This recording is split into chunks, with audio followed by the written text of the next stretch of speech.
আর কি দেখলি? যো ছুয়া মদ মদন মন্থর, মদন মন্থর, যার পরশে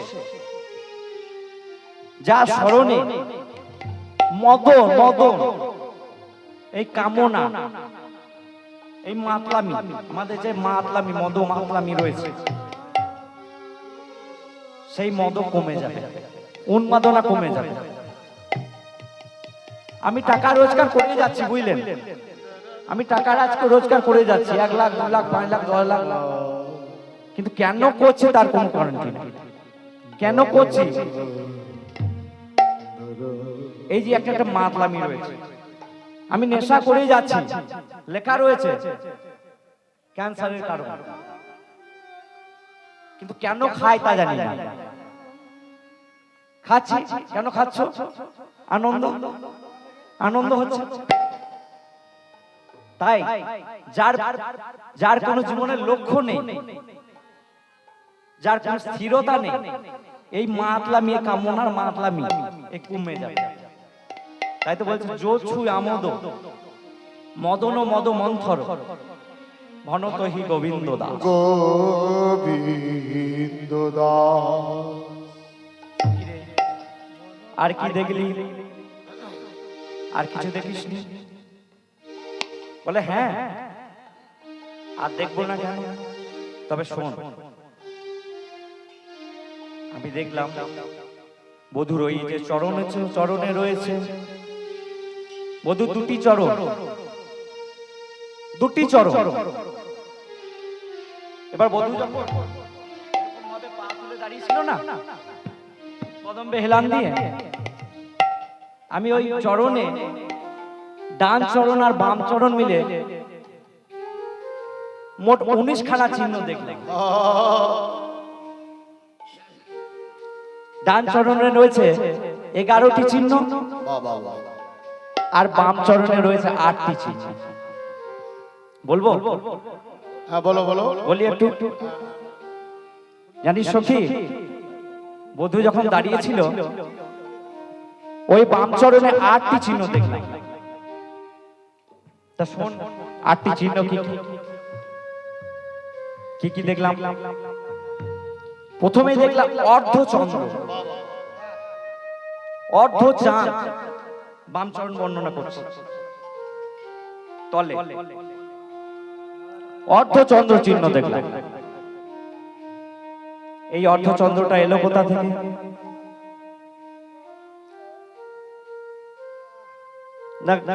আপনারা জানেন হয়তো চাঁদ হচ্ছে 15 কলা, তাহলে 15 আর 7.5 কলা, তা না, পরিপূর্ণ চাঁদ হচ্ছে 16 কলা চাঁদ, 16 কলা। এবার জানো গোবিন্দের জন্মদিন কবে? কোন তিথিতে জন্ম? কোন তিথিতে গো? অষ্টমী, ভাদ্র মাসের জন্মাষ্টমী তিথিতে, সেই তিথিতে জন্ম। তাই সেই দিন চাঁদেরও অর্ধেক ছিল, অর্ধেক রূপ, পরিপূর্ণ নয়। চাঁদ এমনও পরিপূর্ণ হয় না। চাঁদ, আকাশে চাঁদ যা দেখি 15 কলা, 16 কলা নয়। 1 কলা গেল কোথায়? না শিবের জটায় আছে। কেন আছে এটা অন্য লীলার প্রসঙ্গ, প্রভাস যোগে শুনতে পাবেন। যদিও সেই লীলা বর্ণনা করলে আমার রূপ গানটা করা যাবে না। কেন আছে জেনে নেবেন। তাই আমাদের আকাশের চন্দ্র হচ্ছে 15 কলা। এবার শ্রীকৃষ্ণের যেহেতু অষ্টমী তিথিতে জন্ম, ওই অর্ধ চাঁদ এসে গোবিন্দের চরণে শরণ নিয়েছে। হরি বল, হরি বল। আর গোবিন্দ আমার চরণে তাকে ঠাঁই দিয়েছে। তাই জন্য গোবিন্দের চরণে অর্ধ চন্দ্র চিহ্ন। আর কি দেখলি জানিস সখী? আর কি দেখলাম জানিস? ওই গোবিন্দের চরণে একটি ত্রিকোণ চিহ্ন রয়েছে। ত্রিকোণ, ত্রিকোণ, ঠিক ত্রিভুজের মতো ত্রিকোণ।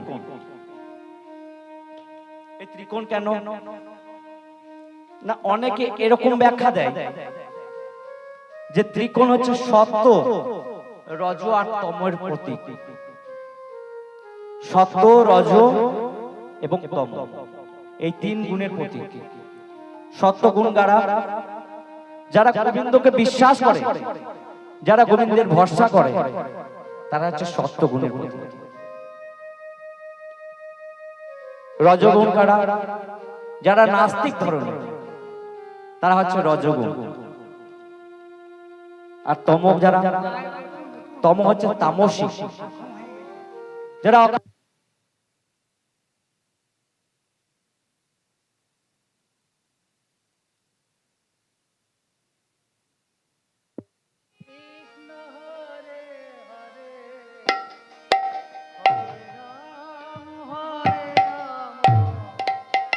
দেখো, ঠিক আছে। রাম হরে হরে।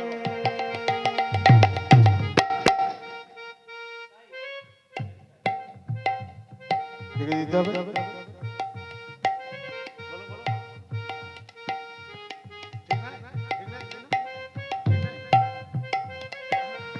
লিখে দিন তো একটু, মাইক ছেড়ে দিলে একটু ঘুমালে হবে।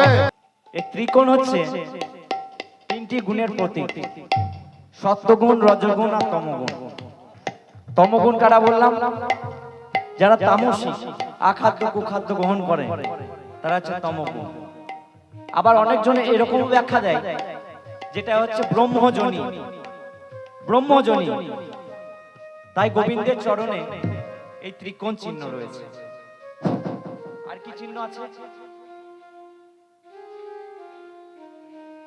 নার চিহ্ন রয়েছে, কলস চিহ্ন, কলস। তাই কলস চিহ্ন এলো কোথায়? না, সমুদ্র মন্থনের সময় অমৃত উঠে এসেছিল, আবার গরল উঠে এসেছিল। বাহ, এই কলস থেকে অমৃত ছিটিয়ে পড়েছিল। তার জন্য এখনো 4 জায়গায় কুম্ভ মেলা হয়। এলাহাবাদ, প্রয়াগরাজে একটা, উজ্জয়িনী, হরিদ্বার, আর একটা কোথায়? আর একটা নাসিক। এই 4 জায়গায় এখনো কুম্ভ মেলা হয়। অনেকে হয়তো গিয়েছেন, দেখেছেন। তো গোবিন্দের চরণে এই কলস চিহ্ন রয়েছে। আর কি চিহ্ন রয়েছে? না, একটি ধনুক চিহ্ন, ধনুক। এই ধনুকটা এলো কোথায়? না, কামদেব মদন রাসলীলাতে কথা পাবেন, বলবে যদিও। কামদেব মদন মনে মনে ভাবছেন, আমি তো সবাইকে বাণ মেরেছি, ইন্দ্র, ব্রহ্মা, সবাইকে মেরেছি, বরুণ, সবাই আমার কাম মানে জর্জরিত। 5খানি বাণ পেয়েছিল, মদন, মাদন, শোষণ, মোহন, স্তম্ভন। এবার সবাইকে মেরেছি, সবাই কাম মানে জর্জরিত হয়েছে। এবার ওই গোবিন্দকে একবার মেরে দেখবো, ওই গোবিন্দকে একবার মারবো। বলে ঠিক আছে, বেশ বেশ মদন, তাই হবে, তুমি এসো, আমি হাজার হাজার গোপী নিয়ে রাসলীলা করব, তখন তুমি এসো। এবার কামদেব করেছে কি, বাণ নিয়ে মেরেছে। বাহ, বাহ, বাহ। প্রথম বাণ যেই মেরেছে, গোবিন্দের চরণে ফুল হয়ে গিয়েছে। ঠিক আছে, এবার দ্বিতীয় বাণ, দ্বিতীয় বাণ যেই মেরেছে, আবার গিয়ে গোবিন্দের চরণে ফুল হয়ে গিয়েছে। এই বলে তৃতীয়, চতুর্থ, পঞ্চম 5টা বাণই কিন্তু গোবিন্দের চরণে ফুল হয়ে পড়ে আছে।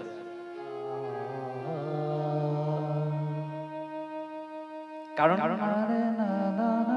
বাণ মনে মনে করছে যে আমাদের প্রভু কামদেব হয়তো ভুল করতে পারে,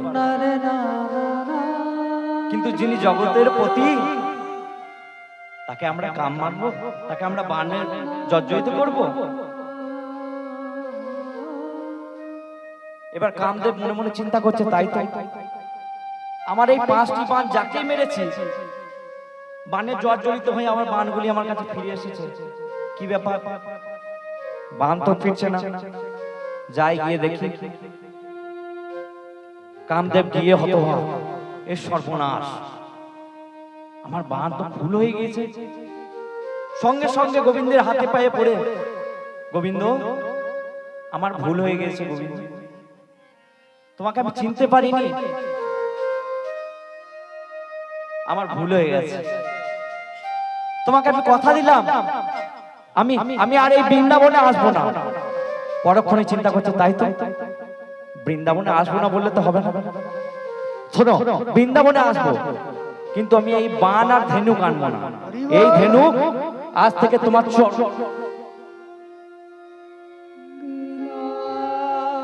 চরণে দিয়ে দিল। এবার গোবিন্দ আমার সেই ধেনুকের মাঝে নৃত্য করেছিল। দেখবেন রাসে গান আছে, ধেনু অঙ্কের মাঝে নৃত্য আছে, গোবিন্দ নৃত্য করেছিল। তাই সেই ধেনুক চিহ্ন গোবিন্দের চরণে। আর কি আছে? না, এই আকাশ চিহ্ন আছে, গোল পৃথিবী। এই পৃথিবী একদিন গোবিন্দের কাছে শরণ নিয়েছিল, তাই এই গোল চিহ্ন বা পৃথিবী চিহ্ন রয়েছে। আর কি চিহ্ন রয়েছে? গোষ্পদ, গরুর পায়ের খুর, গরুর পায়ের খুরের চিহ্ন আছে। মায়েদের হয়তো মনে হতেই পারে যে বাবা গরুর পায়ের খুর কোথা থেকে এলো? শ্রীকৃষ্ণ বৃন্দাবনে ধেনু চারণ করতেন, আর এদিকে মথুরা রাজা কংস একের পর এক অসুর পাঠাতেন, যাও আমরা ভাগ্নেকে নিধন করে এসে। কিন্তু কোন অসুর কি তার সঙ্গে পারে গো? যিনি এই জগৎকে সৃষ্টি করেন, যিনি এই জগৎকে সৃজন করেন, যিনি এই জগৎকে ধ্বংস করেন, তার সঙ্গে কেউ পারে গো? একের পর অসুর মারা যাচ্ছে। এবার একটি অসুর পাঠিয়েছে, সে গরু হয়ে গিয়েছে। এবার গরু হয়ে গিয়ে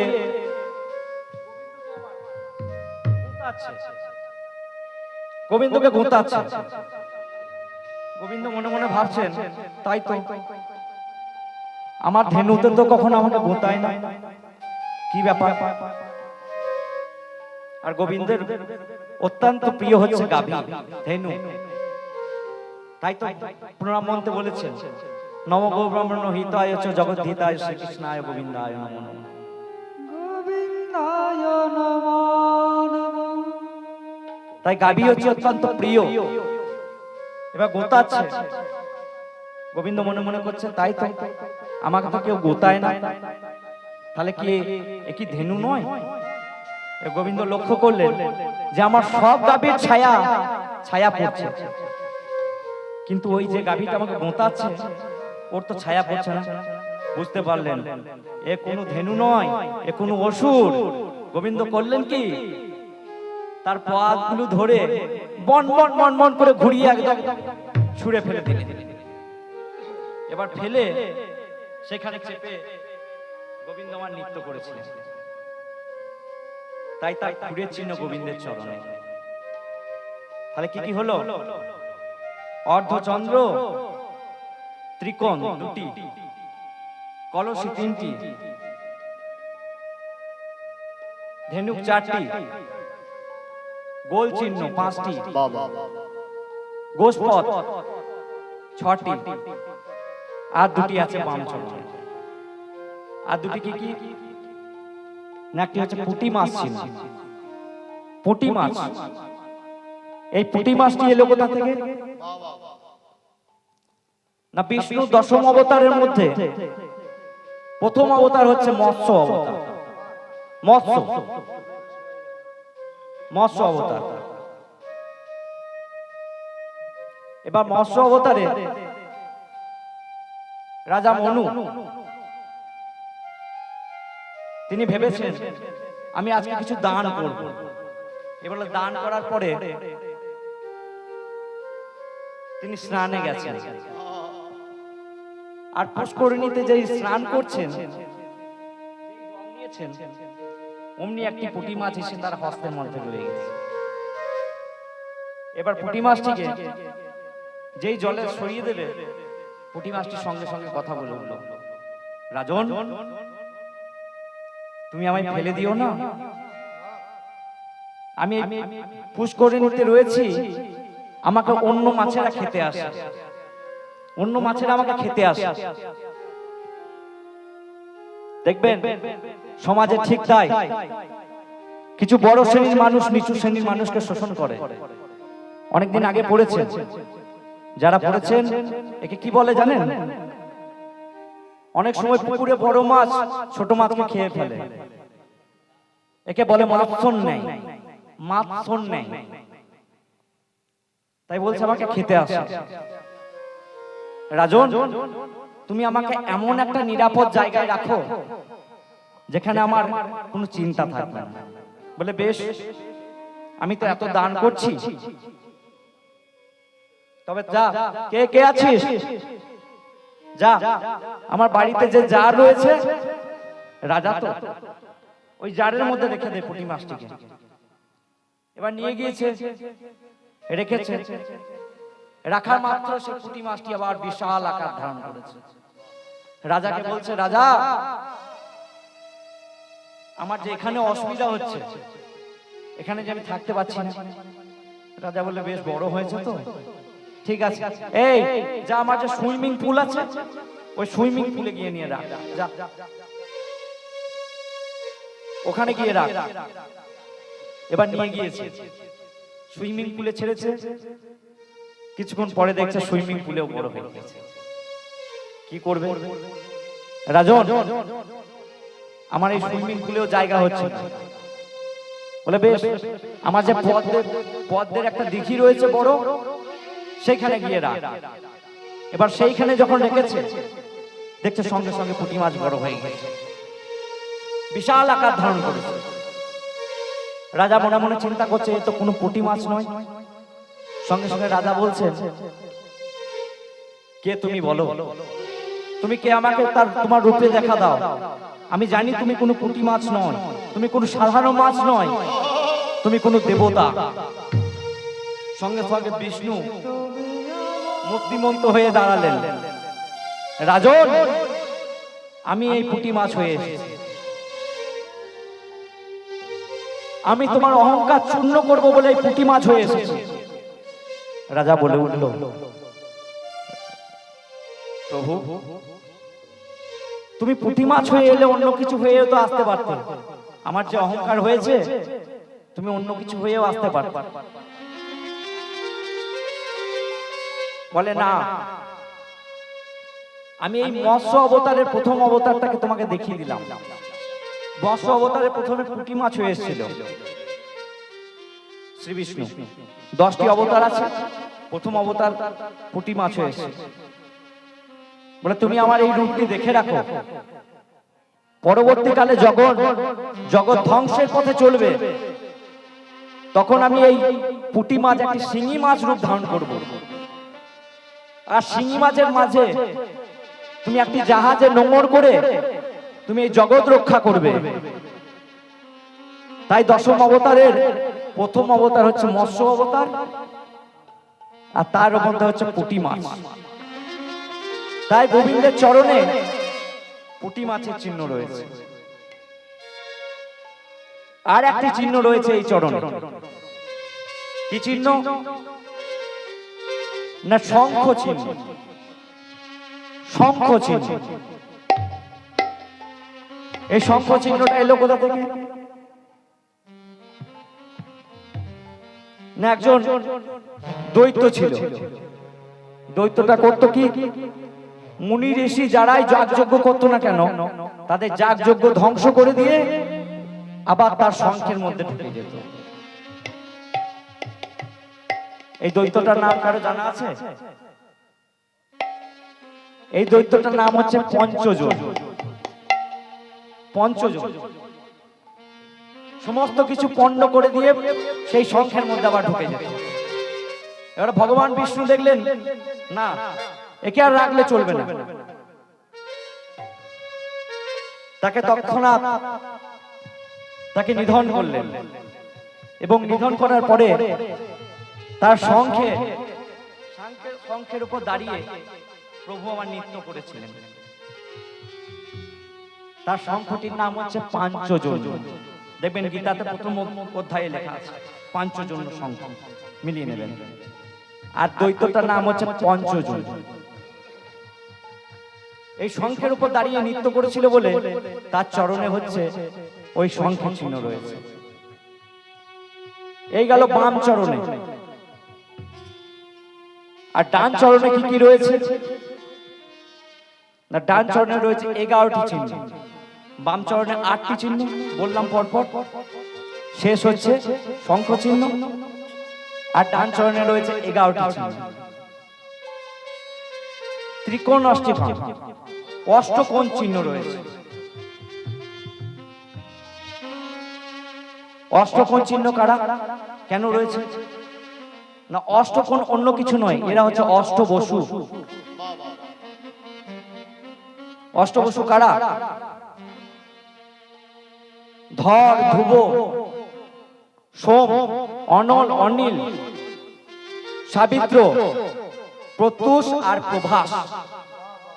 এরা অভিশাপ পেয়েছিল, সে অনেক কারণ আছে মহাভারতে, সে বলতে গেলে আর হয়তো সময় থাকবে না। এরা অভিশাপভুক্ত হয়েছিল, তাই শান্তনু আর গঙ্গা, গঙ্গা ভাসিয়ে দিয়েছিল এই অষ্টম পুত্রকে তার জঙ্গাতে। তাই এরা গোবিন্দের চরণে গিয়ে বসল। তাই অষ্টকোণ চিহ্ন, ডান চরণের প্রথম চিহ্ন। তারপরে যে চিহ্ন হচ্ছে স্বস্তিক চিহ্ন। স্বস্তিক এই চিহ্নটা দেখবেন ঠাকুর মশাই যখন শুভ কাজ করে, দেখবেন ঘটের গায়ে আঁকে। এই চরণে প্রথম এই চিহ্নটা গোবিন্দের চরণেই পাওয়া গেছে, স্বস্তিক চিহ্ন।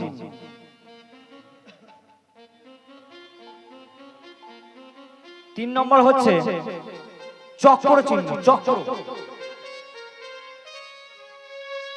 চক্র চিহ্ন রয়েছে গোবিন্দের ডান চরণে। 4 নম্বর হচ্ছে ছত্র চিহ্ন বা ছাতা চিহ্ন। ছাতা চিহ্ন আছে। 5 নম্বর হচ্ছে জপ চিহ্ন। জপ। আর 6 নম্বর হচ্ছে অঙ্কুশ চিহ্ন। অঙ্কুশ এই জিনিসটা কি, অঙ্কুশ হচ্ছে একটা বড় লাঠি, লোহার লাঠি। হাতিকে যদি মারতে যান, হাতিকে শুধু লাঠি করে যদি বেরোন, হাতি কিন্তু বুঝতে পারে না যে আমাকে মারছে না কি করছে। হাতির চামড়া বড় মোটা। এই অঙ্কুশ হচ্ছে একটা লাঠি। এই লাঠির গায়ে একটা ফলার মতো লাগা থাকে, যেটা করে হাতিকে বশ করা হয়, তাই অঙ্কুশ চিহ্ন। আর কি চিহ্ন আছে, ধ্বজা চিহ্ন। ধ্বজ,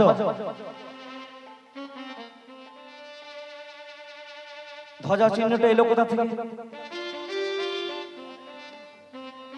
না, একবার গুরু বৃহস্পতি যজ্ঞ করেছিল, নিষ্কাম যজ্ঞ। এবং এই যজ্ঞের পরে একটি বাঁশ উৎপাদন হয়েছে। একটি বাঁশ, এই বাঁশটি 25 পর্বের বাঁশ ছিল। 25 পর্ব। এবার 25 পর্বের বাঁশ থেকে 9 পর্ব বাঁশ দিয়ে হয়েছিল বিষ্ণুর ধনুক। 7 পর্বের বাঁশ দিয়ে তৈরি হয়েছিল শিবের ধনুক। 5 পর্বের বাঁশ দিয়ে তৈরি হয়েছিল রামের ধনুক। আর 3 পর্বের বাঁশ দিয়ে তৈরি হয়েছিল অর্জুনের ধনুক। 4 জনা 4টে ধনুক, মোট 24 পর্ব গেল। আর 1 পর্ব বাঁশ আছে, এটি কি হবে? আর 1 পর্ব বাঁশ দিয়ে তৈরি হয়েছিল গোবিন্দের বাঁশি। তাহলে ধ্বজা চিহ্নটা এলো কোথা থেকে না, এই বাঁশের আগায় যে কঞ্চি ছিল, যে কঞ্চি, সেই কঞ্চিটা কেটে পতাকা লাগানো হয়েছে, ধ্বজ লাগানো হয়েছে। এই ধ্বজাটার নাম দেওয়া হয়েছিল হরি সংকীর্তনের ধ্বজা। সেই ধ্বজা তৈরি করে প্রথম আমার গোবিন্দের চরণ দেওয়া হয়েছে। তাই গোবিন্দের চরণে সেই ধ্বজ চিহ্ন পাওয়া যায়। আর কি চিহ্ন আছে না, বজ্র চিহ্ন আছে। বজ্র, এই বজ্র চিহ্ন এলো কোথা থেকে না, একবার দেবরাজ ইন্দ্র বৃন্দাবনে প্রবল মুষলধারে ঝড় বৃষ্টি শুরু করেছে। বৃন্দাবনবাসী আর কোনো বাঁচার উপায় নেই। গোবিন্দ আমার করেছেন কি, সেই ইন্দ্রকে রুখতে তার কনিষ্ঠ আঙুলে করে গিরি গোবর্ধনকে ধারণ করেছে, আর ইন্দ্রের সঙ্গে লড়াই চলছে। দেবরাজ ইন্দ্র যখন কোনো কিছুতে কোনো কিছু না পেরে শেষে করলেন কি, নিজের বজ্রটা গোবিন্দের চরণে ছুড়ে দিলেন। কিন্তু বজ্র ছুড়ে দিলেই তো বজ্র গোবিন্দের চরণে পড়বে না। সঙ্গে সঙ্গে বজ্র গোবিন্দ চরণে বলছে, গোবিন্দ আমাদের প্রভু হয়তো ভুল করতে পারে, আমার যে প্রভু হয়তো তোমাকে না চিনে ভুল করতে পারে, কিন্তু আমরা তো ভুল করবো না। তৎক্ষণাৎ গোবিন্দের চরণে গিয়ে সমর্পণ করল। তাই গোবিন্দের চরণে সেই বজ্রের চিহ্ন পাওয়া যায়। আর কি চিহ্ন আছে, জাম্বু ফল বা জাম ফল। দেখবেন গাছে জাম ফল ধরে থাকে, এই চিহ্নটা গোবিন্দের চরণে পাওয়া গেছে। কেন না, জাম্বুবান এই জাম ফল দিয়ে গোবিন্দের চরণে পুজো করেছিল, তাই জাম ফল পাওয়া গেছে। 9টা হলো। একটি হচ্ছে ঊর্ধ্বরেখা চিহ্ন। ঊর্ধ্বরেখা,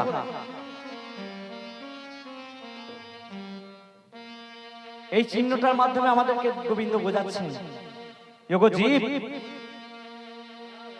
তোমরাও যদি থাকো, নিজেকে রক্ষা করতে চাও, ঊর্ধ্বগামী হও, নিম্নগামী হইও না।